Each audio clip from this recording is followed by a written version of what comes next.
নমস্কার বন্ধুরা, রোজ নামচা সুমনার। আজকে আমি যে রেসিপিটা দেখাবো সেটা হচ্ছে দই পটল। তো এটা আমি আমার স্টাইলে বানিয়েছি। দেখে ভালো লাগলে অবশ্যই লাইক করবেন, কমেন্ট করবেন আর পুরো ভিডিওটা ভালো করে দেখবেন। তো প্রথমেই আমি পটলগুলোকে ভালো করে ছিলে নিয়ে আর দু সাইডটা কেটে রেখেছি, ছুরি দিয়ে একটু করে কেটে নিয়েছি ওপর আর নিচটা দিয়ে। এবার আমি এতে নুন আর হলুদ মাখাচ্ছি। নুন হলুদ দিয়ে পটলগুলোকে ভালো করে মাখিয়ে রাখতে হবে।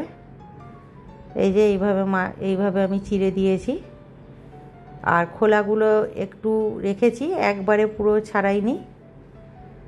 তো এবার পটলগুলোকে নুন হলুদ মাখিয়ে রাখার পরে একটা মিক্সিং জারে আমি 6-7টা কাজু, 2 চামচ পোস্ত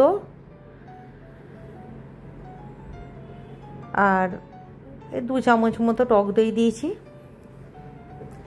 দিয়ে একটু জল দিয়ে এটা একটা পেস্ট বানিয়ে নেব। এবার কড়াতে তেল দিয়ে আগে থেকে নুন হলুদ মাখিয়ে রাখা পটলগুলো ভালো করে লাল লাল করে ভেজে নেব। পটলগুলো ভাজা হয়ে গেছে, এবার পটলটা তুলে নিয়ে ওতে সামান্য একটু তেল দিয়ে তার মধ্যে গোটা গরম মশলা ফোড়ন দিলাম, দারচিনি, এলাচ আর লবঙ্গ। ফোড়নটা একটু ভাজা হয়ে গেলে তারপরে দিচ্ছি মিহি করে কুচানো পেঁয়াজ। এখানে পটলের পরিমাণ অনুযায়ী পেঁয়াজ দিতে হবে। পেঁয়াজটা একটু ভাজা ভাজা হয়ে গেলে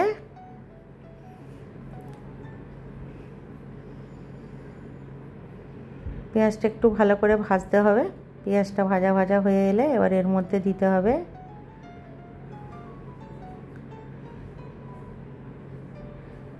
এক চামচ রসুন বাটা আর হাফ চামচ আদা বাটা দিয়ে এটাকে আদা রসুনটাকে দিয়ে পেঁয়াজটা ভালো করে কষতে হবে যাতে আদা রসুনের কাঁচা গন্ধটা চলে যায়।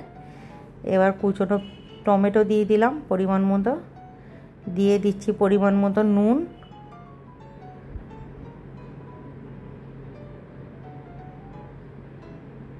এবার এই সমস্ত মশলাটা একটু লো ফ্লেমে চাপা দিয়ে ভালো করে কষতে দিতে হবে যাতে টমেটোটা একটু গলে যায় একদম এবং টমেটোর কাঁচা গন্ধটাও চলে যায়।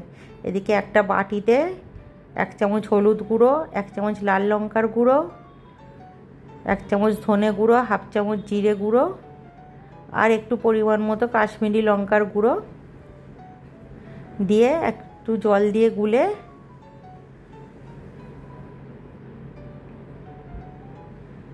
এবার এদিকে যে মশলাটা পেঁয়াজ টমেটো আদা রসুনের মশলাটা ভালো কষা হয়ে গেলে ওই মশলার মিশ্রণটা ওর মধ্যে ঢেলে দিতে হবে, গুঁড়ো মশলার মিশ্রণটা দিয়ে একটু চিনি দিয়ে এবার ভালো করে এই মশলাটাকে কষাতে হবে তেল ছেড়ে যাওয়া পর্যন্ত। এবার তার মধ্যে দিয়ে দিলাম এই যে কাজু পোস্ত আর দইয়ের যে পেস্টটা বানানো ছিল ওটা দিয়ে এবার ভালো করে চাপা দিয়ে দিয়ে কষাতে হবে। কষিয়ে এবার ভেজে রাখা পটলগুলো দিয়ে দিতে হবে।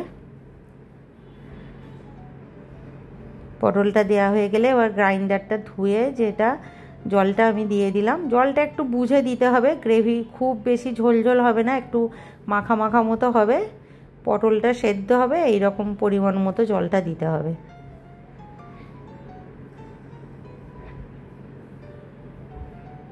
এই যে পরিমাণ মতো জল আমি দিয়ে দিয়েছি। এবার এটা চাপা দিয়ে দেবো ভালো করে।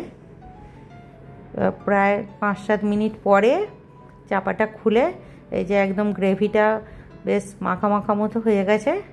এবার আমি দিচ্ছি একটু গরম মশলার গুঁড়ো আর দেবো একটু সামান্য গাওয়া ঘি।